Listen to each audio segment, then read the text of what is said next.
É um capítulo difícil, é muito detalhista, que lembra as genealogias, né?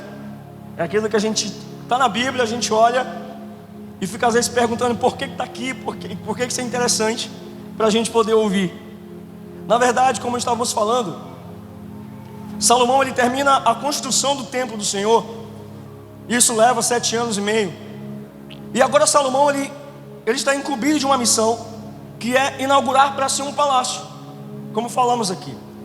E para que Salomão pudesse construir esse palácio para si, lembrando que o templo de Deus já estava pronto, porém não estava inaugurado. Ele inaugura, passa 7 anos e meio para construir. A pastora deu detalhes sobre isso aqui na semana passada. Foi uma obra grandiosa, muitos recursos. O que tinha de melhor, o que tinha de mais atual para a época, foi o que Salomão usou na construção do templo de Salomão, dedicado a Deus. E agora Salomão, quando ele olha e para pensar no seu palácio pessoal, era um palácio enorme também, que ficava ali ao lado. Tinha ali, como falamos, cerca de 45 metros de extensão. Era enorme, muito grande, cerca de 13 de altura. Algo assim grandioso para um rei, de fato, poder morar. E nós começamos a ver aqui que Salomão ele leva tempo, ele gasta recursos, e ele também, da mesma forma que ele gasta o que ele tinha de melhor para inaugurar o templo do Senhor, ele manda buscar quem de melhor entendia sobre arte, sobre escultura, sobre detalhes. No Antigo Testamento, ainda também no Antigo Testamento, nós vamos ver algo parecido, quando Deus dá ordem a Moisés para a construção do tabernáculo, e Moisés manda chamar Bezalel. Bezalel tinha perícia, detalhe, decoração, né? Bezalel era muito detalhista. E da mesma forma, Salomão anda buscar um homem que entendia de todo tipo de detalhe, para que o templo dele ele fosse bem estabelecido, bem executado. Só que nós começamos a perceber a construção do templo, do palácio de Salomão, ela vai durar algo em torno de 13 anos e meio. Levando em consideração tudo, a grande obra, toda a missão de Salomão para inaugurar de fato o templo do Senhor leva 20 anos. Ele demora todo esse tempo para construir o templo do Senhor. Ele constrói o templo do Senhor, não inaugura. Ele agora começa a cuidar do espaço dele. 13 anos e meio. Alguns estudiosos falam que Salomão, isso já revela um pouco da inclinação do coração de Salomão. Por quê? Porque Salomão, ele gasta 7 anos e meio para fazer algo para Deus, mas para ele passa 13. Ele foi no detalhe, ele foi ali naquilo que ele entendia que era de melhor. Então ele contrata alguém, manda buscar lá de Tiro, alguém que entendia, e ele fala aqui das proporções. Depois você pode estar pegando a tua versão, a versão da linguagem de hoje, ela tem uns detalhes muito precisos, assim, que a gente fica impressionado com medidas, né? Essas versões aqui são um pouco mais voltadas para o texto original, mas a linguagem de hoje, ela dá uma dimensão muito mais escandalosa dessas proporções. Tanto que a piscina é chamada de mar de ouro. Salomão manda fazer tanto utensílio, que ele não consegue mais nem contar o peso de tanto ouro e prata que tinha ali, porque foi uma obra muito grandiosa, muito excelente. E ele também manda construir um palácio para sua esposa, filha de Faraó. A história vai dizer que nesse palácio que ele manda construir para sua esposa, ali cada uma das esposas de Salomão, elas tinham um lugar específico delas, dedicado à adoração aos seus deuses também. Então isso lá na frente vai gerar conflito, porque Salomão, a gente sabe que a história, Salomão teve 300 esposas e 700 concubinas, ou ao contrário, ao todo eram 1000 mulheres, 700 esposas e 300 concubinas, todas por alianças políticas. Então ele se relacionava por alianças políticas. E desde o Antigo Testamento, desde do Êxodo, Deus já havia falado: olha, não faça aliança com esse povo, vai dar problema. Deus já tinha falado quando saíram do Egito: olha, quando chegarem na terra prometida, não façam uma aliança com o povo que vão achar lá. Mas Salomão, agora por uma questão de aliança política, e quando ele casa com a filha de Faraó, por conta dessa aliança, essas alianças fizeram com que Salomão tivesse acesso à cultura, recursos que naquela região onde ele estava, em Jerusalém, não seriam possíveis. Aquilo teve uma troca. Então cada esposa que Salomão tinha era uma aliança política que ele tinha para ter um benefício. Tanto que Salomão foi tão conhecido pela riqueza e sabedoria que todos vinham de todos os lugares para ouvir Salomão falar. E o que ele falava era tão grandioso que era impossível que muitos reis, provavelmente, não quisessem entregar suas próprias filhas para Salomão, para que tivessem esse acordo político.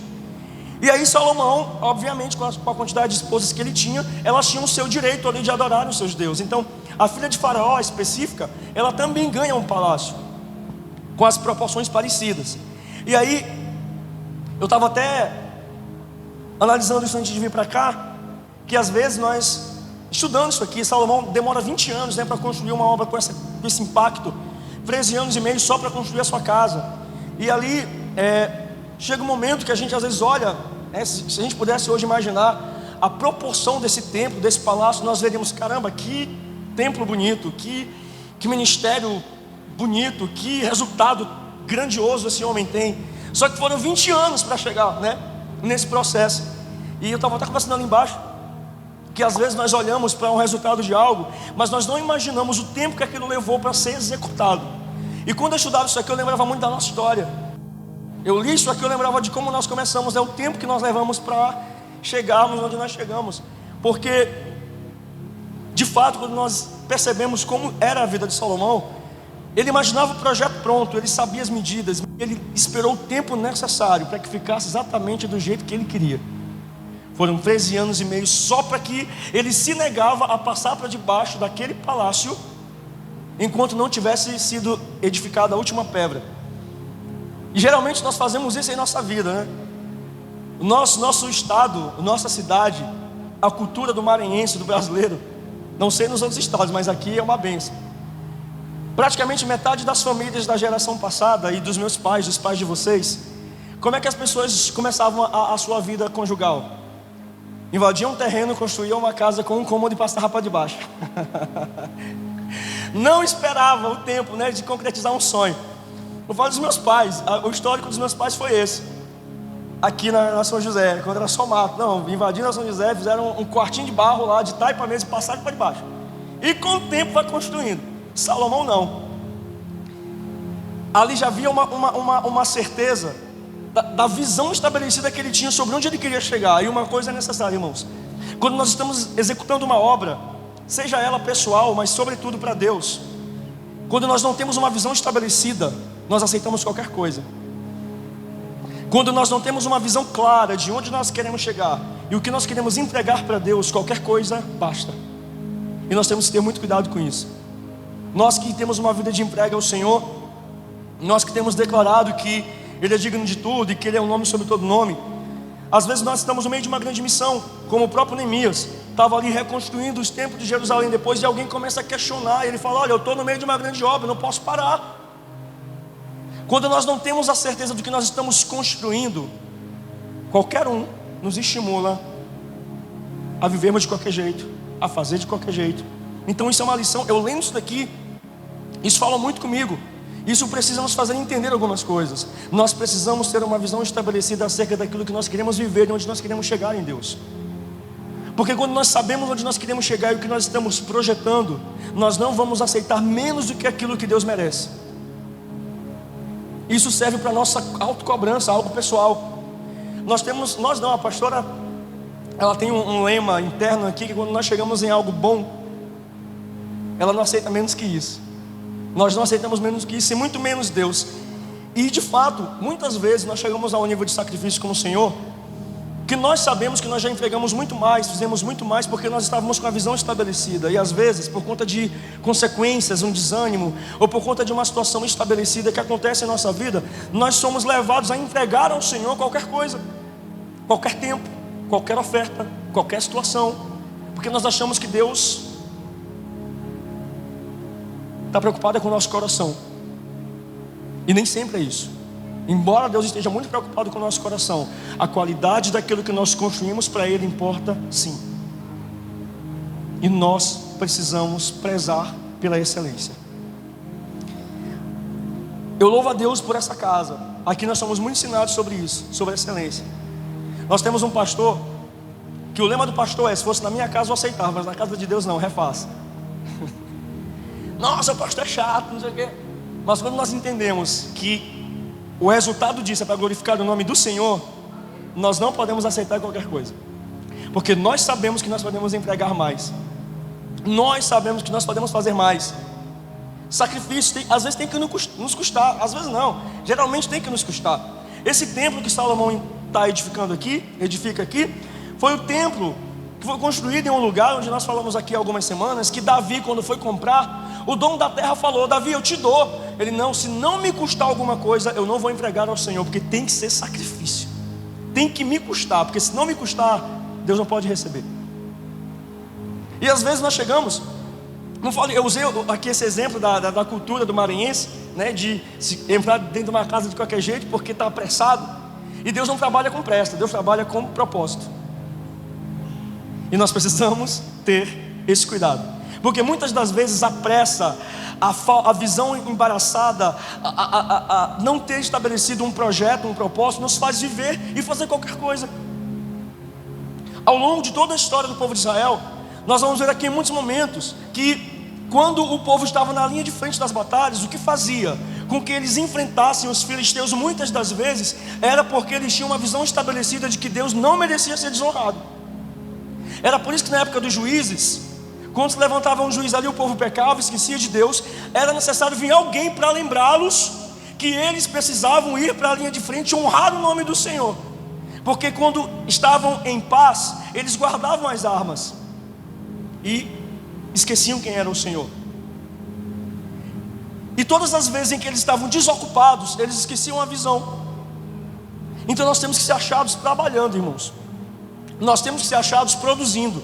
Nós temos que ser achados o tempo todo pensando no que eu posso fazer para o Senhor, onde eu posso ajudar, onde eu posso interferir, onde eu posso fazer, onde eu posso sonhar. Nós precisamos sonhar os sonhos de Deus. Tem gente que fala assim: isso é heresia, Deus não sonha, né? Não é que Deus não dorme de fato, mas nós temos que entender o que Deus está querendo gerar, o que Deus está querendo fazer agora, o que eu posso fazer, onde que eu posso ajudar, onde que eu posso somar. Embora Salomão tenha passado ali mais tempo fazendo a sua própria casa, mas Salomão ele se nega a inaugurar o templo do Senhor. Ele constrói todo o palácio dele. Quando está pronto para inaugurar e ele termina ali todas as peças de bronze, de ouro e prata, ele manda fazer todos os utensílios que seriam usados no Santo dos Santos. É sobre isso que vai falar o capítulo 8. Todos os utensílios que seriam usados ali nos atos espirituais, ele manda fazer também. E quando fazem todos, aí sim ele pega tudo aquilo, consagra ao Senhor, junta com todo o acervo que Davi tinha separado ao longo da vida, e agora estava pronto para levar para esse lugar de adoração. Ele sonha, planeja, pensa em todos os detalhes, porque ele entendia: o lugar de adoração não pode receber qualquer coisa. O lugar de adoração não pode ser inaugurado de qualquer jeito. Uma festa que honra a Deus não pode ser feita em cima da hora de qualquer jeito, ela tem que ser planejada, bem executada. Às vezes pode pensar assim: por que tanta reunião, por que tanta comissão, por que tanta coordenação? Porque para Deus as coisas precisam ser com excelência. Salomão se nega a inaugurar o templo, leva 20 anos para acontecer o primeiro culto naquele lugar. 20 anos de preparo, 20 anos de detalhes. Imagina que nesses 20 anos ele já imaginou a vontade de entrar naquele lugar, está tudo pronto, só que a presença ainda não estava ali. E não adianta nós estarmos em um lugar visualmente favorável se a presença não está sendo derramada sobre aquele lugar. Deus não se move, irmãos, por estrutura física. Deus não se impressiona com decoração. Ele não habita em templos feitos pelas mãos de homens. O que vai determinar o sucesso de um templo é o quanto da presença aquele lugar carrega.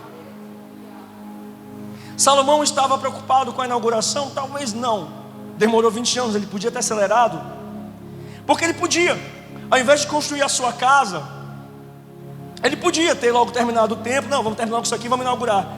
Mas Deus permitiu, Deus era com Salomão, Deus amava Salomão. Tanto que Davi, nós estudamos isso aqui, Davi faz o projeto do templo, mas Deus fala: Davi, não vai ser por meio da tua vida, é um filho teu que vai inaugurar esse lugar. Davi queria: Deus, eu quero fazer uma casa para ti. E Deus olha para Davi e começa a rir: Davi, se tu soubesse que eu que quero preparar uma casa para vocês. Deus estava ensinando Davi que não é uma estrutura física que o impressiona. E ele fala: não vou deixar tu inaugurar, vai ser um filho teu. E por meio de Salomão a promessa concretiza. Deus amava Salomão. Quando Batseba fica grávida, a palavra de Deus diz que o Senhor amou aquele menino desde o ventre. Então Deus queria honrar a vida de Salomão. Salomão, quando começa ali o seu chamado, o seu reinado, ele pede sabedoria para Deus, e Deus fala: porque me pediste só isso? Eu vou te dar além, vou te dar sabedoria, nada vai te faltar. E ele foi de fato um homem muito próspero. Então Deus, ele queria honrar aquele homem. E claro, quando você honra a Deus, Deus também permite que você se invista em você. Deus também permite que você sonhe os seus sonhos. Às vezes você até esquece, você tem que ter esse cuidado também. Porque a pastora já falou sobre isso aqui algumas vezes, né? Sobre recursos pessoais. Tu tem a tua vida, tu tem as tuas necessidades, e Deus respeita isso. Salomão constrói o templo do Senhor, e ele fala: mas agora eu vou fazer um para mim. Deus permite, porque Deus também é preocupado com o teu bem-estar. Deus também é preocupado com a tua qualidade de vida. Deus te quer, irmão, comendo o melhor dessa terra. Só que você não pode esquecer no meio desse processo. Não fica claro aqui os bastidores de como foi isso aqui. Lá no livro de Crônicas tem alguns detalhes. Se vocês tiverem curiosidade também, leiam 1ª e 2ª Reis com 1ª e 2ª Crônicas, é a cópia. Só que Crônicas dá detalhes mais precisos sobre algumas coisas. Então, não se tem muitos detalhes desses bastidores. Porém, Deus permite que Salomão também decida se auto-honrar. Que ele também olhe para si e fale: eu mereço um palácio, eu mereço uma estrutura boa para mim. Só que ele passa mais tempo ali, mais detalhes. Só que antes de inaugurar aquele lugar, ele volta para o templo e analisa: está tudo pronto, eu preciso agora concluir isso daqui, porque eu preciso buscar a Arca da Aliança. Era necessário, porque até então o povo ainda adorava lá no monte. A tenda do tabernáculo ainda estava lá, a arca estava lá. Dentro da arca estava a tábua dos 10 mandamentos. E o povo ia para lá, faziam festa, saíam de Jerusalém e iam para lá, para a cidade de Davi, do templo. Salomão constrói aquele lugar, e depois que está tudo estabelecido, todos os utensílios estão prontos, visualmente, esteticamente, utensílios preparados. E agora vem a ordem. O capítulo 8 nos dá esses detalhes, e a gente vai analisar uma coisa interessante, irmãos, porque isso faz muita diferença no meio do reino de Deus. Porque o capítulo 8 começa assim, acompanha aí. Então o rei Salomão reuniu em Jerusalém os anciãos, líderes, autoridades de Israel e todos os chefes das famílias israelitas, para transportarem de Sião, a cidade de Davi, a arca da aliança do Senhor. Todos os homens de Israel congregaram-se junto ao rei Salomão no mês de Etanim, que é o 7º mês do ano, durante a festa da época. Quando todos os líderes de Israel chegaram, os sacerdotes tomaram a arca do Senhor. Vamos parar bem aqui, porque isso aqui é extremamente importante. A palavra começa dizendo, esse detalhe me chamou muita atenção, que o rei Salomão reúne em Jerusalém os anciãos, líderes, autoridades de Israel, todos os chefes de família, para que juntos trouxessem a arca da aliança lá da cidade de Davi para Jerusalém. Sabe o que é isso? Unidade, visão, propósito. Isso aqui era um grupo de pessoas, todo Israel estava empenhado em adorar junto. Aquela obra não era só Salomão que sonhava. Aquela obra era um desejo de toda a igreja, de todo Israel. O povo estava unido no mesmo sentimento: nós precisamos trazer a presença para cá. O povo entendia o que significava estar naquela presença. Então quando Salomão manda um recado: vamos todo mundo buscar a presença, todo mundo se reúne e diz: vamos contigo buscar a presença. Era um povo que tinha necessidade de adorar, e isso é extremamente necessário. Não adianta, e aqui agora falando sobre ministério, sobre igreja, sobre casa, não adianta, irmão, só os pastores da casa sonharem com uma visão. Não adianta só o líder e ministério sonhar com uma visão. Não adianta só você sonhar com uma visão. Nós precisamos sonhar juntos. Quando se trata das coisas de Deus, nós precisamos abraçar a missão. Salomão, quando manda o recado, todo mundo vai com ele, porque eles entendiam que era necessário buscar a presença. O povo estava sedento, o templo estava pronto. Agora eles iam prestar o primeiro culto de adoração ao Senhor. Eu não sei quais são as suas expectativas acerca daquilo que Deus está gerando nesse lugar. Nós estamos aqui à beira de uma festa, estamos a 3 dias de um aniversário. Só que se você não sonhar junto, você não vai viver o que Deus quer liberar sobre essa casa. E eu nem falo só da festa, eu falo sobre propósito. Quando você não caminha no mesmo propósito que a tua liderança, você perece, você fica para trás. Então é por isso a necessidade. Às vezes existe aí fora um movimento que cresceu muito nos últimos tempos, que é o movimento das pessoas que não congregam em igreja nenhuma, e elas se sentem confortáveis. Só que nós precisamos entender uma coisa: nós precisamos caminhar debaixo de liderança. Lideranças estabelecidas por Deus, elas nos apontam um destino. Todas as vezes em que Israel pereceu lá no passado, é porque estavam sem Deus e sem líder. Deus levantava um juiz, ficava tudo bem, um líder organizava, alinhava a visão, todo mundo buscava junto, Deus falava. Vinha a paz, vinha a calmaria, todo mundo guardava as armas de guerra. Tá tudo bem, não vou mais jejuar. Tá tudo bem, não vou mais para a igreja. Tá tudo bem, não consagro mais. Tá tudo bem, não vou hoje. Tá tudo bem, amanhã eu penso eu vou. Aí começa a esfriar, aí vem o tempo mau, não tinha mais liderança. Israel fazia o quê? Perecia. Deus fazia o quê? Misericórdia, levanta um novo juiz, vamos lá, todo mundo na visão. Vinha todo mundo, estabelecia e tinha paz. Você precisa caminhar alinhado com a tua liderança. Se a liderança que você está debaixo é uma liderança de Deus, você precisa caminhar alinhado com essas pessoas. Senão você não prospera, você não avança. Você que faz parte dessa casa, eu sempre falo isso: essa não é a melhor igreja, nós não somos os melhores pastores, essa não é a melhor visão. Mas se você está aqui, se essa visão te abençoa, honre essa visão, caminhe com essa visão, caminhe com seus pastores, vá para cima. É propósito, bora junto. É missão, vamos junto. É uma visão, vamos junto. Isso que Salomão fez, por quê? Porque a visão de Salomão não apontava para ele. Salomão estava dizendo: vamos, quem quer ir comigo buscar a presença? Todo mundo falou: vamos contigo, Salomão. Sabe quando a gente percebe que a igreja é saudável? Quando o pastor diz: vamos marcar uma oração, a igreja fala: estamos juntos, pastor. Vamos para o evangelismo, estamos juntos, pastor. Vai ter festa, vai começar às 7 da manhã. Nossa, mas era 8. Estamos juntos, pastor. Visão estabelecida, alinhamento. Deus fala, Deus prospera, Deus libera a presença. Então nós precisamos entender para onde nós estamos indo, quem nós estamos seguindo e como nós estamos caminhando. O que chama a atenção de imediato aqui: Salomão reúne todo mundo. Ele tinha um propósito estabelecido. Por que Israel segue Salomão? Porque além de ser sábio, ele sabia para onde estava direcionando o seu povo. E a gente sempre fala sobre isso aqui: ninguém segue quem está sem direção. Ninguém vai te seguir, irmão, se tu não souber para onde tu está indo. Ninguém vai te seguir se tu não passar segurança para quem está te acompanhando. Isso não vale só para a igreja não, vale para a tua vida pessoal. Você que é casado, você que tem um relacionamento, se você não sabe para onde está levando o teu parceiro, ele não vai ficar do teu lado. Não tem segurança. A mesma coisa no reino de Deus. Falava sobre isso aqui quando Salomão ele começa a ficar tão sábio. Sabe o que acontece com Salomão? Os reis, príncipes de todo lugar vinham sentar para ouvir Salomão falar, porque reconheciam que ele era cheio da presença de Deus. Sabe o que é isso? Honra. Eu vou parar para ouvir quem está recebendo de Deus. Mas sabe o que a gente tem feito hoje? A gente tem sentado para ouvir pessoas vazias, que não vão nos levar para lugar nenhum. A gente está honrando gente idiota demais. Parece pesado isso, mas é verdade. Muitos de nós estamos sentando e honrando pessoas vazias, idiotas em conhecimento, em espiritualidade, que não agregam nada em nossa vida, que dividem, que não apontam para o reino. Estamos deixando de sentar e ouvir pessoas que vão nos apontar o caminho da verdade. Salomão tinha respaldo. Tudo que Salomão falava, a igreja abraçava, porque reconhecemos Deus na vida dele. Se você reconhece Deus na vida da tua liderança, vai para cima com ele, meu irmão.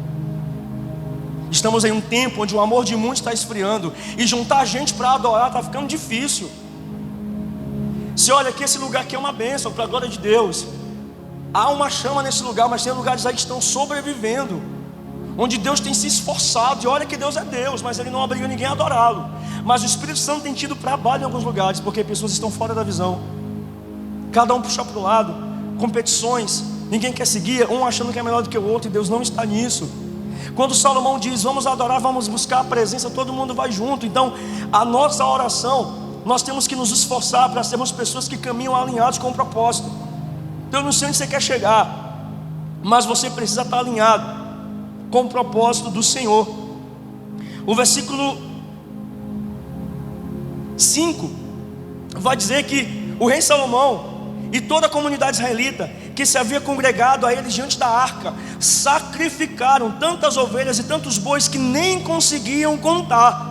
Os sacerdotes transportavam a arca da aliança do Senhor, seu espaço reservado no Santo dos Santos do templo, e a depositaram debaixo das grades, das grandes asas dos querubins.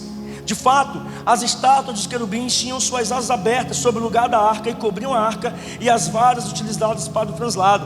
Olha o que eles faziam: pegaram a arca da cidade de Davi, estavam agora caminhando com a arca, carregando a arca para Jerusalém, a arca nos ombros, era carregando a arca, adorando e sacrificando, carregando a presença, adorando e sacrificando. Não tem como carregar a presença sem sacrifício, não tem como carregar a presença sem unidade, não dá para carregar a presença sem adoração. Eles saíram da cidade de Davi para Jerusalém, caminhando, carregando a presença nos ombros, mas sacrificando no caminho todo. Nós precisamos carregar, irmãos, a presença. Ela não pode ser carregada de qualquer jeito. Nós não podemos carregar a presença nos ombros de qualquer forma. Tem que ser com sacrifício, tem que ser com adoração. Eles saem dali unânimes, na mesma visão, na mesma disposição. Vamos carregar a presença, felizes, vamos carregar a presença de volta para Jerusalém. Vamos de volta para Jerusalém. Sacrificavam, adoravam juntos, visão estabelecida. E o Senhor estava recebendo tudo aquilo, porque onde não há sacrifício de adoração, o coração de Deus não é movido. Quais são os sacrifícios que nós temos feito ao longo do caminho? A gente se acostumou com a rotina espiritual, a gente está sacrificando. Vai ter dias que não vai ser fácil sair do vilarejo para cá. Vai ter dias que não vai ter pastor. Vai ter dias que ninguém vai te atender. E Deus vai dizer: sacrifica, deixa que eu faço. O Senhor quer nos tirar toda a segurança humana que nós temos às vezes. Eu já passei por isso tantas vezes, e muitos de vocês aqui também. A gente, quando está começando, né, eu estou contando com todo mundo, e Deus vai escondendo todo mundo para te fazer entender que é você e Ele no processo. Sacrifica. Quem está lá já sacrificou. Cadê o teu sacrifício? Corredor de Fogo, terça-feira terminou tarde. Para uns foi muito sacrifício estar aqui. De manhã eu acordei com a garganta doendo. Eu falei assim: eu vou falar para a pastora. Olha a mente, né? Eu vou falar para a pastora que eu não estou muito legal, e eu vou passar pelo corredor, porque eu quero ser curado. Aí eu falando com ela, ela me manda um áudio. Quando eu escuto o áudio dela, a voz dela está pior do que a minha. Aí eu falo assim: se ela está assim, está de boa, eu botei a mão na garganta, está arrependido, em nome de Jesus. Eu vou sacrificar. Porque a vontade foi: eu não vou passar no corredor, eu vou passar no corredor, eu vou tomar café, eu vou mais tarde para o serviço. E Deus vai quebrando sacrifício, sacrifício, sacrifício. E eu aqui preocupado, a gente fala, né? Ficar ministrando sobre as pessoas mais de uma hora. Meu Deus, como é que vai estar minha garganta no final? Saí melhor do que eu cheguei. Esqueci que a garganta estava ruim. Sacrifício de adoração. Já falei aqui algumas vezes sobre isso. Tem dias que Deus entende a tua dor, entende o teu cansaço, e de fato, um descanso te cura. Mas tem dias que é aqui que você vai ser curado. É chegando aqui arrastado que você vai ser curado. Nós não estamos te estimulando a vir para cá doente. Foi o pastor que mandou, morreu, o pastor que mandou, está repreendido. Entenda. Eu já entrei aqui várias vezes querendo gritar, como a Oberatati fala, eu queria colocar as mãos no chão, mas não queria colocar os pés, tanta dor. A gente termina um culto tão cheio da presença que esquece dor, esqueceu que chegou com dor, porque a presença cura. Então, os israelitas estavam aqui carregando a presença, vindo de Jerusalém. Era tanto privilégio carregar a presença, que eles iam carregando a presença nos ombros, sacrificando, glorificando, porque eles entendiam que era precioso demais carregar a presença de volta para o lugar onde ela nunca deveria ter saído. Você que carrega a presença de Deus, sinta-se honrado por esse peso de responsabilidade que está sobre os teus ombros.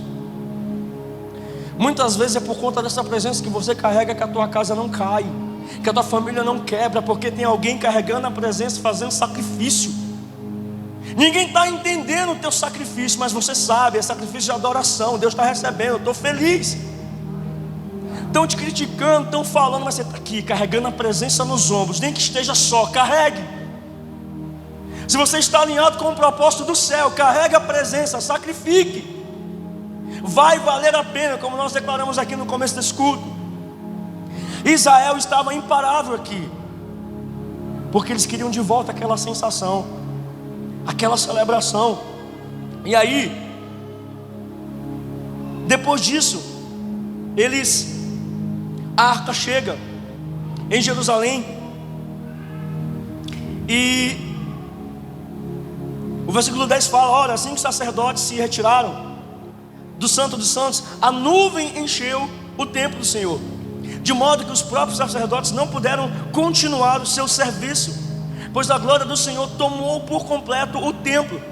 Então exclamou Salomão: o Senhor disse que habitaria numa nuvem, contudo eu desejei construir para ti um templo magnífico, uma casa para que nela tu habitasses para sempre. Olha o que Deus está fazendo aqui. Deus está respondendo à adoração da igreja.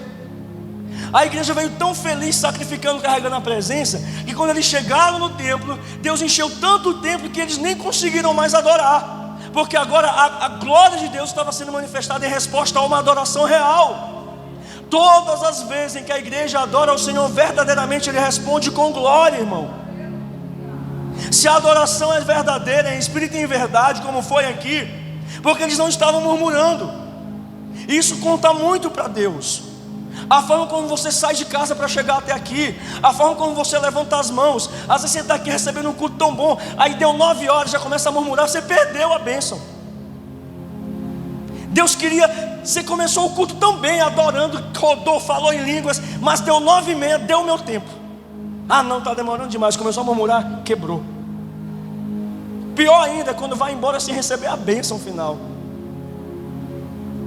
Deixa Deus terminar o que Ele começou.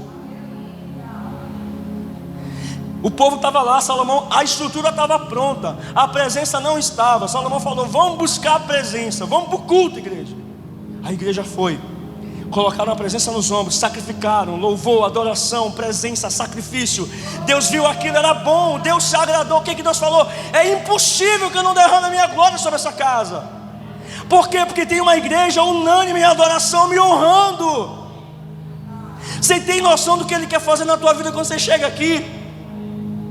Irmão, não se preocupe com quem não está adorando. Adore você, empregue você, sacrifique você. Ah, ele está desanimado, o problema dele. Anime-se você, glorifique você. Deus quer responder a adoração do seu povo. A igreja estava preparada, só que ali Deus desceu, porque estava todo mundo na mesma visão. Vou te falar uma coisa, a gente está vivendo aqui as preliminares desse aniversário de 9 anos. Você não tem noção do que Deus quer fazer aqui nesses 7 dias. Chegue aqui já glorificando, porque da mesma forma que Deus fez aqui em Jerusalém, Ele vai fazer nesse lugar. A presença de Deus vai tomar nossa programação, vai tomar os pastores, os ministérios que apresentarão aqui, quem subir para cantar, quem for dar testemunho, quem for pregar, Ele vai tomar o ambiente, porque a glória é dEle. Só que para isso você tem que estar ativado em adoração. A igreja estava ali, ó, adoração, adoração. Vamos parar para sacrificar, vamos, mas adorando, adorando, adorando, adorando. Deus olha para aquilo, eu vou responder com glória. Deus manda glória, glória, glória, glória, fogo. A nuvem enche o templo. Os profetas, sacerdotes que estavam ministrando tiveram que parar, porque a glória foi tamanha que o homem teve que diminuir para que ele crescesse. Que Ele faça isso nesse lugar nos próximos dias. Que ninguém apareça aqui mais do que Ele, irmão, nesse aniversário. Não importa o painel que vai estar aqui, não importa a roupa que você vai vestir, a glória dEle tem que se manifestar. Ah, não gostei da camisa, problema seu, glorifique, adore a si mesmo, irmão. Não deixe o diabo se esconder numa camisa, numa cor de camisa, num tecido. Meu Deus, Deus é maior do que tudo isso. A gente perde por causa de detalhes. Tem gente que já tem inclinação e Ele permite que a sandália quebre, que a calça rasgue, que o sapato fure, e aí vai adorar descalço, quer do sacrifício, ou vai murmurar? Ah, não comprei uma calça nova, meu irmão. Deus não quer saber da tua calça nova, Ele quer saber da novidade de vida do teu coração. Ele quer saber se tem vinho novo para Ele. É isso que importa para Deus. Deus não é estilista para ver quem tem a melhor roupa aqui. Ele nem quer saber disso. Ele não tem preocupação nenhuma com a tua roupa que lá no céu. Ele vai te dar uma nova, que foi Ele que criou. Vestes novas. Ele não quer saber se é da Renner, se é da C&A, se é da Talento, se é da... Ele não quer saber. Porque no céu tu tem uma roupa preparada na tua medida, meu irmão. Só que Deus está dizendo: hoje eu quero sacrifício de adoração. Tem que te custar. Carrega a presença e sacrifica. Carrega a presença e glorifica. É dessa forma. A glória desce, Ele se manifesta, a casa fica cheia, os ministros estão convencidos, Ele é maior, Ele é soberano. Deixa Ele fazer. Que Ele tome a nossa programação, que Ele tome o nosso tempo. Amém. Se eu estou gastando tempo com Deus, glória a Deus. Glória a Deus. Que eu estou passando mais tempo na presença. Porque em outra época do ano, alguns anos atrás, talvez você estava agora por aí, perdido em arraiais. Agora você está no santo lugar. Você agora se tornou digno. Ele te fez digno. Glorifica, meu irmão. Não tenha medo do que pode te fazer um homem. O guarda de Israel tem te guardado. Tem gente que mora escondido, distante aqui. Ele te esconde. Aquele que habita no esconderijo do Altíssimo, a sombra do Todo Onipotente descansará. Ele se responsabiliza pela tua chegada em casa. Chegue aqui e glorifique. Bota o celular no silencioso, bota no modo avião, tira o relógio do braço, nem olha para cá. Só receba. Mas não espere a festa chegar não, faça isso todo dia. Porque a festa vai passar. E a ativação que é gerada por Deus, ela não passa quando a festa passa. Ela continua. O povo estava unânime. Salomão estava conduzindo um povo em adoração. Os profetas estavam ligados, liderança, profetas, liderança, ministros, liderança, adoradores. Ninguém faz nada só, irmãos. Unidade, reino dividido não se estabelece. Não adianta os pastores da casa vierem com uma visão, os profetas acharem que não é assim, a igreja achar que não é assim. Tem que estar todo mundo junto. Tem que estar todo mundo junto. Israel agora estava aqui, a arca estava em Jerusalém. Deus encheu o templo. Deus estava ali manifestando poder, virtude, graça. Todo mundo foi ao chão. E todos reconhecendo que era Deus. Salomão então começa a discursar para o povo. Ele fala o seguinte, o 14: em seguida o rei se voltou e abençoou toda a assembleia de Israel e toda a multidão que se mantinha de pé. E ele declarou: bendito seja Yahvé, o Senhor Deus de Israel, que realizou por sua mão o que com sua boca prometeu a meu pai Davi, dizendo: desde o dia em que fiz sair meu povo de Israel do Egito, não escolhi uma cidade dentre todas as tribos de Israel para nela construir uma casa, mas escolhi Davi para comandar o meu povo. Meu pai Davi teve em seu coração o propósito de construir uma casa para o Senhor. Entretanto o Senhor revelou a meu pai: planejaste edificar uma casa em homenagem ao meu nome e fizeste bem. Todavia não serás tu quem edificará esse templo, e sim teu filho saído das suas entranhas é quem construirá essa casa em meu nome. O Senhor fez com que a sua palavra se tornasse real. Sucedi a meu pai e tomei posse do trono de Israel, como prometeu o Senhor, e edifiquei a casa para o nome do Senhor Deus de Israel. E nela preparei um lugar para a arca, na qual se encontra depositada a aliança que o Senhor firmou com os nossos antepassados na época que os fez sair da terra do Egito. Logo depois Salomão se prostrou diante do altar do Senhor, na presença de toda a assembleia de Israel, estendeu as mãos em direção ao céu e orou: Yahvé, Deus de Israel, não existe nenhum semelhante a ti nos céus mais altos, nem embaixo da terra. Tu que preservas a tua aliança de amor com os teus servos de todo o coração, e que andam segundo a tua vontade. Cumpriste a teu servo Davi, meu pai, a promessa que se havia firmado, e disseste com tua boca, e o que disseste com tua boca realizaste neste dia com tua mão. Agora, ó Senhor, mantém teu servo Davi, meu pai, a promessa que lhe fizeste ao declarar: jamais te faltará um descendente diante de mim, que se assente no trono de Israel. Contando que teus filhos tenham total cuidado de caminhar de acordo com as minhas orientações, como tu tens procedido diante de mim. Agora, pois, Deus de Israel, que se cumpra a palavra que me disseste a teu servo Davi, meu pai. Será que Deus pode habitar de fato na terra com os seres humanos? Os céus mesmo os mais longínquos não podem conter, incomparavelmente menos essa casa que eu construí. Assim, inclina os teus ouvidos à oração e à súplica do teu servo, e ao seu pedido de misericórdia ao Senhor. Atenta para o clamor e a prece que o teu servo faz hoje na tua presença. Que teus olhos estejam observando dia e noite esse templo, contemplando este lugar no qual firmaste, meu nome estará presente lá. Ouve, portanto, o que rogo fazer, voltado na direção desse lugar. Ouve desde os mais altos céus, lugar da tua habitação, o clamor do teu servo e de Israel, o teu povo, sempre que orarem voltados para esse lugar. E quando ouvires, conceda-lhes o teu perdão. Se alguém pecar contra o seu próximo, e esse pronunciar sobre ele um julgamento, e ele for exigido que jure, e ele vier a jurar diante do altar, nesse templo, ouve então do céu, opera e julga os seus servos, condena o culpado, fazendo recair sobre a sua cabeça a sua própria atitude maldosa, e inocente o justo, retribuindo-lhe de acordo com a sua justiça. Quando Israel, teu povo, for vencido diante do inimigo, por haver pecado contra ti, se ele se converter, louvar o teu nome, orar e suplicar a ti nesse templo, escuta do céu, perdoa o pecado de Israel, teu povo, e reconduz a terra que deste a seus pais. Vamos parar aqui. O que Salomão está orando aqui? Ele continua fazendo algumas súplicas, são 7 ao todo. O que Salomão está dizendo? Ele está tão feliz pelo templo inaugurado, a igreja já está em adoração, a glória desceu, está uma bênção. Ele agora se volta para Deus e fala o seguinte: Senhor, honra esse lugar, honra essa casa. O Senhor prometeu que o Senhor estaria nela. Então tudo que Salomão ora agora diante de Deus, ele está querendo que Deus honre o lugar.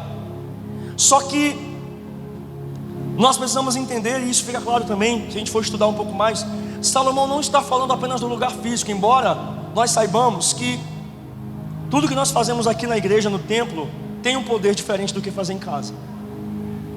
Deus, ele reconhece o nosso sacrifício, a nossa oração em casa, a nossa leitura, mas estar aqui, congregar, estar em família, gera cura na tua vida. É muito diferente você estar em casa lendo a tua Bíblia e recebendo direção de Deus, do que às vezes você está aqui só parando para ouvir, desarmado, e Deus fala contigo por meio de quem está no altar. É diferente, você sabe disso. Então é necessária a tua vida de congregação, é necessária a oração que você faz aqui, é necessário o jejum que você entrega no altar, é necessária a oferta que você traz, tudo necessário. Então Salomão está dizendo para Deus: Senhor, honra, demorou tanto tempo para ficar pronto, agora encheu a casa, então honra essa casa, que a tua presença nunca saia daqui, fica aqui para sempre, que tudo que pedir nesse lugar o Senhor conceda, que tudo que procede o Senhor faça. Então ele está ensinando, se alguém estiver longe, e orar de lá em direção a esse lugar, que o Senhor abençoe. Mas nós precisamos entender que uma vez que o próprio Salomão reconhece que o Senhor não habita em templos feitos pela mão de homens, ele não está dizendo que Deus não está aqui, ele está. O que fica claro na Bíblia, você já sabe disso, é que Deus não se limita a essas paredes de concreto. Ele honra tudo que se libera nesse lugar, mas Ele precisa ser o nosso lugar preferido. Ele precisa ser a nossa casa. Melhor dizendo, nós somos a casa de Deus. Então quando Salomão fala que o Senhor honra essa casa, que tudo que fizerem em nome dessa casa, fica parecendo às vezes que é como se ele estivesse falando: não, é só essa casa tem poder, não, só no ministério pleno, tem que ser lá, se eu não estiver lá não vai acontecer, se eu não fizer não vai acontecer. Não é sobre isso, é sobre você estar conectado com Deus, é sobre você ter uma conexão com o Altíssimo, com o coração de Deus. Óbvio, a vida de congregação te traz alguns benefícios, muitos benefícios. Por isso que a Bíblia alerta: não façam como é costume de alguns, que abandonam a congregação. Congregue, irmão, congregue. Você tem que estar aqui, você tem que estar na presença, você tem que estar em unidade. Às vezes você não sabe nem o que a tua igreja está vivendo, não sabe nem o que está fazendo, porque não congrega, não olha, não procura saber das coisas, e começa a dizer que ninguém te vê, ninguém te visita. Não, você tem se preocupado em estar aqui, você tem se preocupado em fazer parte da família. A gente tem um culto de manhã de consagração que a gente toma café junto, às vezes você não vem. Experimenta, decida ser família. Ministério pleno, uma aba de amor, ninguém vê, só não vem, não toma um café com a gente, não fica um pouquinho de tempo com a gente. Aí, meu irmão, esse não é o melhor lugar, mas esse é o melhor lugar onde eu poderia estar. Eu falo isso por experiência própria, eu tinha que ter começado aqui, e eu espero que fique aqui para sempre.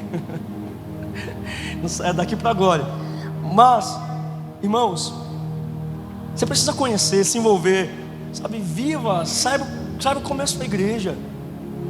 Ame esse lugar. Ame seus irmãos, ame seus pastores, ame essas crianças que estão ali embaixo. A maioria delas não tem amor de pai, não tem amor de mãe, está reclamando que ninguém te vê. Deus quer te usar para abençoar uma delas, para abraçar uma delas. A já está aí velho, sentado em cadeira há muito tempo e não entende que Deus está te chamando para mudar de nível. Como é que eu mudo de nível? Abençoa um pequenino, investe no pequenino, abraça um pequenino. Às vezes você vem, já chega aqui na hora que o culto começa, aí termina, vai embora, não vive. Viva essa realidade de amor, isso também cura. Isso também cura. Quantas vezes a gente já foi curado numa conversa, num abraço, num sorriso? Quem convive com os nossos pastores sabe, sentar com a pastora é rir o tempo todo. Sentar com o pastor tem cara de sério, mas o pastor é, meu Deus, o coração do pastor, o pastor todo chora, todo ri. Às vezes você não sabe que teu pastor é um coração de manteiga. O pastor é um paizão. Você não sabe, eu nunca vi isso, não convive. Pastora não, é só com esse pessoal do Village que chegou agora. Mentira, sempre foi assim. Você que não decide ser ligado com ela. Então conheça a sua igreja. Esse ambiente transforma, cura, você é prova disso. Então Salomão está aqui dizendo: Senhor, honra esse lugar. Honra esse lugar. Como eu falei, se você está aqui debaixo dessa visão, honra essa visão. Você vai ser abençoado por essa visão, pela palavra que sai da boca dos profetas nesse lugar. Então se você está aqui, se esforce para estar aqui de verdade. Se esforce para abraçar a causa de verdade. Só que não é sobre esse lugar físico, é sobre o Deus da casa. Quando estamos reunidos, óbvio, Ele faz coisas sobrenaturais de forma diferente. É diferente você estar aqui adorando como a gente estava agora e na tua casa com o som ligado. Você recebe, mas aqui é diferente. O altar pega fogo, você sabe, o negócio pega aqui. É muito bom, irmão. É necessário para a nossa vida. Então Salomão está dizendo: Deus, olha, o Senhor falou que os teus olhos estariam sobre essa casa. Então Deus, por favor, se alguém orar, estiver longe, mas orar com a mão para lá, abençoa. Se alguém for injustiçado, mas se orar só por causa desse lugar, abençoa. O que ele está dizendo? Pai, honra a tua casa. Honra a tua casa, honra aqueles que vão para a tua casa, honra aqueles que confiam no Senhor, honra aqueles que te buscam, honra aqueles que sacrificam. Só que não é só sobre a casa, é sobre Ele. Se você está conectado com Ele, o que você pedir em nome dEle, Ele faz. É sobre estar ligado na videira verdadeira, embora seja extremamente necessário você estar na casa de oração. Então, é muito sobre isso que Salomão está deixando claro aqui para o povo. E aí, eu queria pular para o verso 56, para a gente já fechar. Porque aqui, Salomão ele está concluindo, ele está orando e ele abençoa o povo. E ele fala o seguinte, verso 54: assim que Salomão acabou de dirigir ao Senhor Deus toda essa oração e súplica, levantou-se do lugar onde estava ajoelhado, de mãos erguidas para o céu e diante do altar do Senhor, e pôs-se de pé. Abençoou em alta voz toda a congregação de Israel, dizendo: bendito seja o Senhor, que concedeu paz e descanso ao seu povo Israel, segundo tudo quanto havia prometido. De todas as suas promessas que transmitiu por meio de Moisés, nenhuma delas fracassou. O que Salomão estava deixando claro como última mensagem para a igreja ali naquele culto? Eles estavam em festa, estavam reunidos glorificando ao Senhor. Ele fez aquela oração linda. Israel estava ali ainda debaixo de um mover, e a Bíblia relata essa cena: Salomão de joelhos, com as mãos para o altar, orando ao Senhor. E ele fala, agora virado para Israel, para a igreja: igreja, bendito seja o Senhor, porque todas as promessas que ele fez, ele cumpriu. Todas. Salomão estava ali honrando a Deus, falando que esse Deus era a razão de tudo. Que se eles estavam ali em festa, era porque um dia alguém prometeu aquele tempo de paz que eles estavam vivendo. Não importa onde nós chegarmos, irmãos, a razão de tudo é o Senhor. E nós não podemos esquecer. Você precisa honrar o Senhor no teu dia a dia.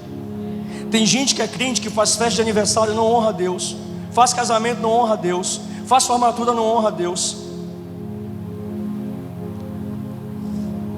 Pior ainda, não honra a Deus, ainda honra o mundo.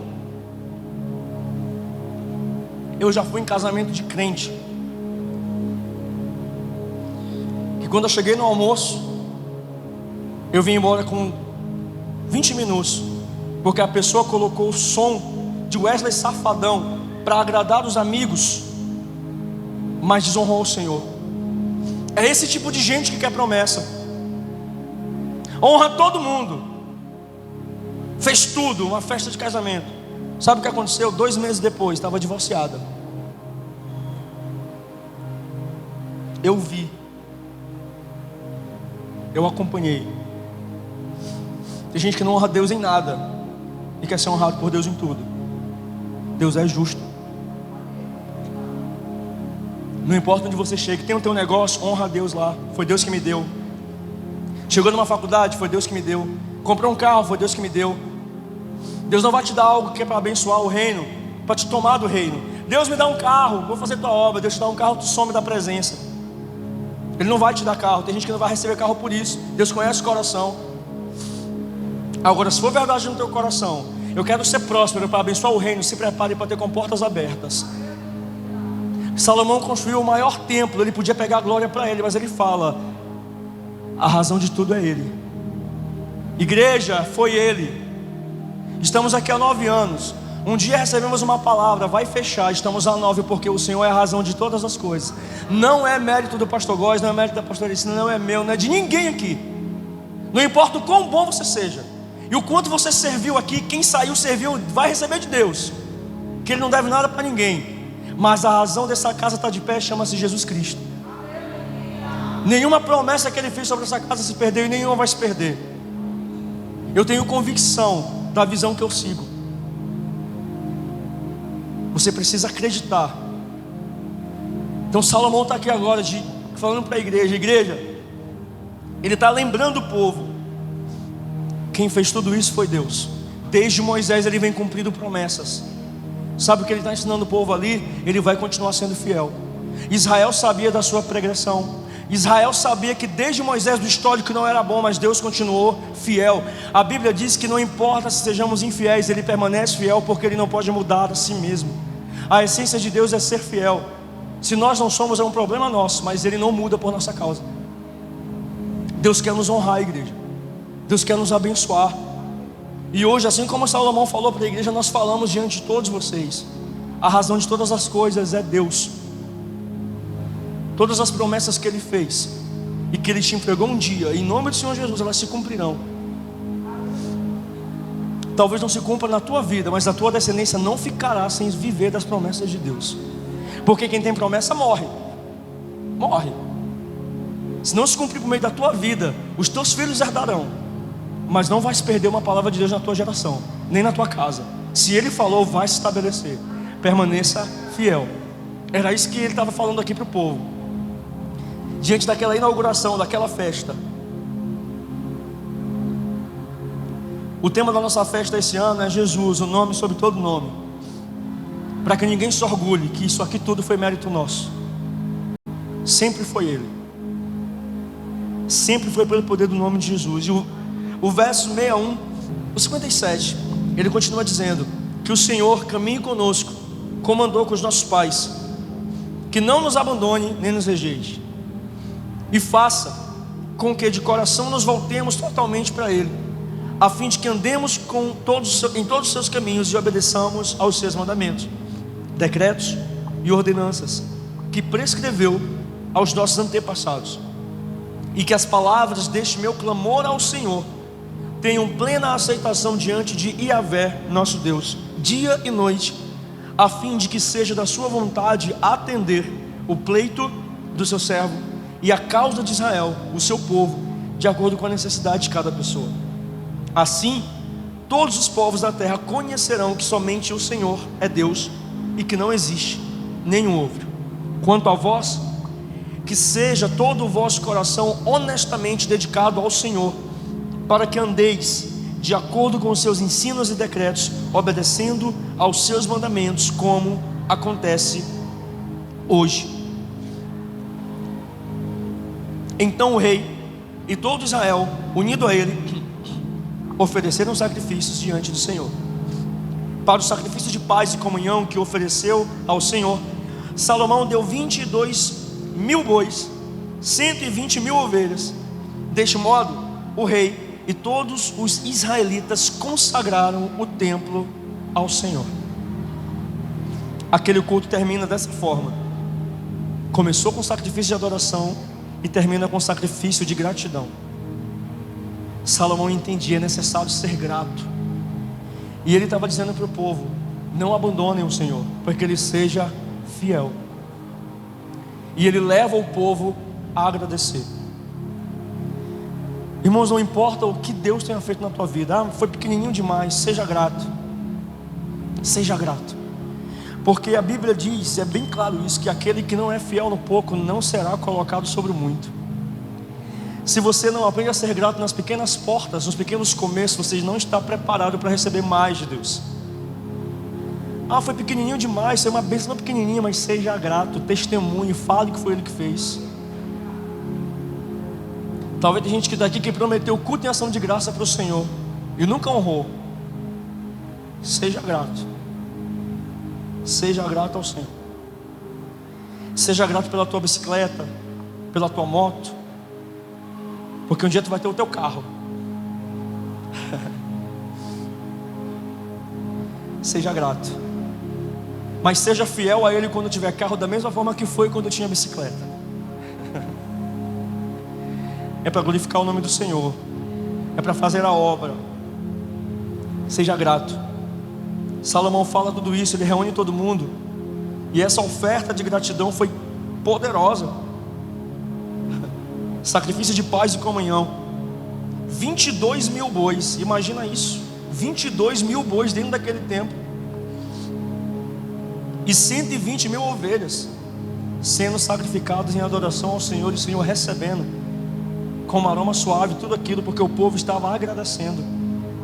E é assim que nós vamos terminar essa festa, em gratidão ao Senhor. Porque 9 anos, irmãos, e não só pelos 9 anos, mas por tudo que nós conquistamos até aqui. Eu falo pela tua vida pessoal também, pelos livramentos, pelas bênçãos que Ele tem te dado. Seja grato, honre ao Senhor, invista no reino, invista em pessoas, abençoe pessoas, deixa Deus te usar. Sacrifício de paz. Aqueles terminam aquela cerimônia, consagram o templo, e aí eles terminam de consagrar tudo. Salomão celebra a festa dos tabernáculos ali, e depois de 8 dias eles despedem todo mundo para casa. E assim encerra o capítulo 8, em festa de gratidão, festa dos tabernáculos, que é uma festa realizada pela tradição, para que o povo lembrasse o tempo em que viveram em tendas no deserto. É uma festa muito bonita, tem igrejas que fazem até hoje, é muito bonita. E ela é realizada para que o povo lembre daquele tempo onde eram peregrinos, mas a presença sempre esteve com eles. E eles terminam aquela inauguração com essa festa, sacrifício de adoração e de gratidão, todo mundo feliz, todo mundo em paz. E o reinado de Salomão estava tão satisfeito, porque o reinado de Davi foi conquistado em guerra, em sangue. O de Salomão não, ele herdou um reinado de paz. Salomão não pegava em espada. Salomão teve um governo totalmente diferente. E esse nível de governo que o Senhor quer nos entregar não precisa ser em guerra. Por que tem que ser em desespero? Por que nós não merecemos a paz? Por que nós não podemos ter uma casa tranquila, uma família tranquila? Podemos. Precisamos. Só que precisamos ser achados diante do Senhor, irmãos, dignos e com o coração grato. Por isso Salomão termina aquela reunião, aquele culto, aqueles avisos finais do Sente Rapidamente Igreja. Eu quero falar um negócio para vocês. Já teve as ofertas, foi uma bênção. Agora sente rapidamente que eu vou te falar uma coisa. Foi o que Salomão fez. Igreja, não abandone o Senhor. A razão dessa paz que nós vivemos hoje é consequência de uma fidelidade de Deus com essa geração. E Ele deixa claro que Ele nos ensine a manter o nosso coração obediente e fiel a Ele, porque esse é o segredo da paz e prosperidade: obediência a Deus. Não é o teu suor, é a tua obediência. Não é o que tu pode fazer, não é o teu talento, é a tua honra ao Altíssimo. Salomão, quando ele recebe de Davi aquele legado, no leito de morte de Davi. A Bíblia diz que Salomão, quando começa ali o seu governo, ele faz tudo que Davi mandou. E quando a gente obedece, a gente é bem sucedido. Só que além disso, Salomão amava a Deus. Você é bem sucedido quando obedece, mas é muito mais quando ama. Melhor ainda, os dois. Obedeça e ame. Deus quer te levantar como nunca levantou ninguém na tua casa. Se você está aqui, é por meio de você que vai começar uma obra de reconstrução na tua descendência. Não importa quem não conseguiu, que você seja o ponto de equilíbrio da tua casa.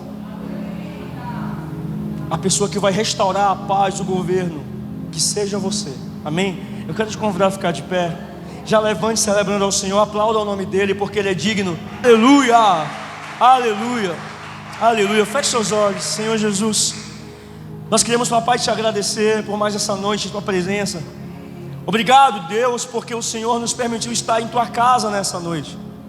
Muitos dos que aqui estão talvez enfrentaram guerras violentas para que não chegassem, mas o Senhor concedeu vitória ao teu povo. Obrigado por estarmos aqui reunidos em congregação, com a nossa família na fé, com os nossos irmãos, recebendo essa palavra, recebendo do Senhor. Nós queremos te glorificar porque tu tens sido bom, e o Senhor tem manifestado a tua fidelidade de geração em geração, e não parou em nós, e não vai parar em nós. Nós sabemos que a nossa vida, a nossa casa e família são alvos das tuas promessas. E assim como Salomão te honrou e foi fiel a um projeto do Senhor, nos ensina também a sermos fiéis a Ti, diante de tudo aquilo que o Senhor tem entregado em nossas mãos e colocado em nosso coração. Se for para resultar na Tua honra e na edificação do Teu reino, prover recurso, prover estratégia, prover sabedoria. Mas da mesma forma, Pai, que Tu possa nos alinhar com o Teu propósito, para que nós possamos fugir de todo lugar e todo ambiente que não resulta, Pai, em edificação. Nós sabemos que o Senhor é preocupado com o nosso bem-estar, mas que da mesma forma que nós pensamos em nos autopromover e nos autocuidar, possamos cuidar de tudo aquilo que o Senhor tem falado conosco. Pai, muitos de nós talvez aqui fizemos promessas, dissemos que faríamos coisas pelo Senhor, que abençoaríamos pessoas, que faríamos culto em ação de graça, que falaríamos o Teu nome. Talvez promessas faladas não foram honradas. Então nos ensina a relembrar de tudo isso, para que nós possamos fazer aquilo que um dia te prometemos, porque o Senhor é digno. Que possamos também sacrificar voluntariamente, em forma de gratidão. Nos ensina a carregar a Tua presença, sacrificando e adorando, porque é assim que a manifestação do Teu poder se estabelece sobre nós. Nós reconhecemos aqui a nossa pequenez, a nossa fraqueza. Nós não somos nada sem o Senhor. Nós reafirmamos aqui nessa noite a nossa necessidade de Ti. Nessa noite, Espírito Santo, nós renovamos a nossa aliança com o Senhor diante do altar, porque nós reconhecemos que sem Ti nós não chegamos longe. Nos permita viver esses tempos de paz, esses tempos de equilíbrio. Prepara nosso coração para aquilo que o Senhor está gerando nesse lugar, para essa festa de 9 anos que é profética. Pai, que nenhuma cilada do inferno tenha poder de se estabelecer, porque coisas serão levantadas para desanimar o Teu povo. Mas nós declaramos aqui que as portas do inferno não prevalecerão contra a igreja de Cristo. Essa festa vai ser melhor do que aquilo que estamos pensando ou planejando, porque é o Senhor quem está cuidando de todos os detalhes. Então que em nome de Jesus seja tudo para a manifestação da Tua glória. Assim nós oramos te agradecendo em nome do Pai, do Filho e do Espírito Santo. Amém. Glória a Deus. Aleluia.